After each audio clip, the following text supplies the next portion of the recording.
the next point is about the mitigation. After you have measured, well, you have chosen some good customers, seemingly good customers based on the credit scoring or whatever, then you will extend the loan, not actually loan, extend the financing, profit and loss sharing financing.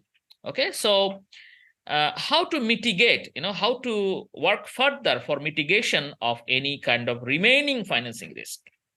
What preventive measures can be taken? So this is very important. Number one is diversification. That means your bank can think about financing different types of customers rather than focusing on only one particular type of customer, or rather than providing all your money to only one business organization. Try to diversify it. Diversify means, provide financing to, instead of 5 customers, provide it to 20 customers. Okay, then your even if some of them default, others will not default.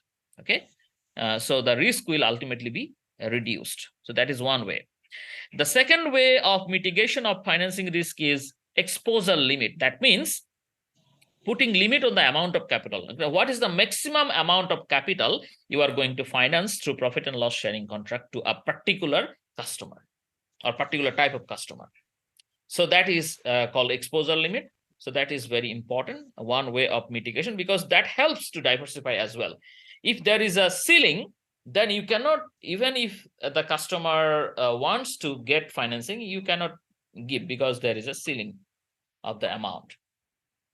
Third one is contractual arrangement. Okay, contractual arrangement means you will have, definitely you will have contract with your financing customer. So within the contract, you have such terms and conditions that helps to reduce the factors that may lead to higher financing risk.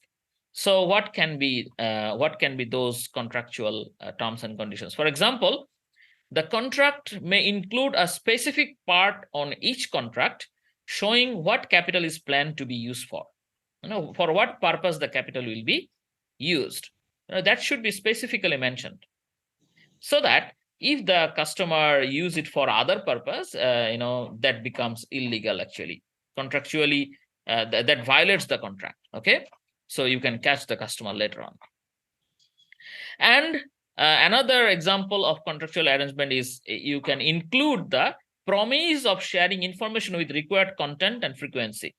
Within the contract between the financing customer and the Islamic bank, what you can do, you can include the condition that the customer will provide this information every month or every quarter, or so, whichever is required, so that the information asymmetry is reduced, so that you know what is going on with the business after getting the fund. Okay, so that is one way of mitigating the financing risk associated with profit and loss sharing contract. The last one is accountancy arrangement. The Islamic bank should be aware and vigilant. Not only awareness, the bank should also be vigilant. The bank should also also look at what is going on, about all the possible causes of undervaluation of profit in a profit and loss sharing arrangement or agreement. So sometimes the customer may have this kind of misconduct. They may try to conceal the profit. To stop that, the Islamic bank should be aware and vigilant about what items, within the accounts. The Islamic bank should be very careful and carefully observe, whether the cost has been inflated. Because if the customer inflates the cost, that will reduce the profit, and the share of the profit will be less. Okay, the Islamic bank should be very vigilant about the unrecorded a part of the revenue. Sometimes all revenues are not recorded, so that should be observed very carefully. Sometimes the inventory is undervalued. Sometimes the inventory is undervalued, or whatever. The value is not properly recorded. Sometimes the prepaid expenses are understated. So these are some examples actually. These and all other kinds of accounting practices, like overstating the payables and all this thing. So all those should be carefully examined by the Islamic bank, whether they are reporting all this thing in the accounting statement properly or not. Okay, so these are the ways the Islamic bank can mitigate the financing risk or credit risk to a very large extent.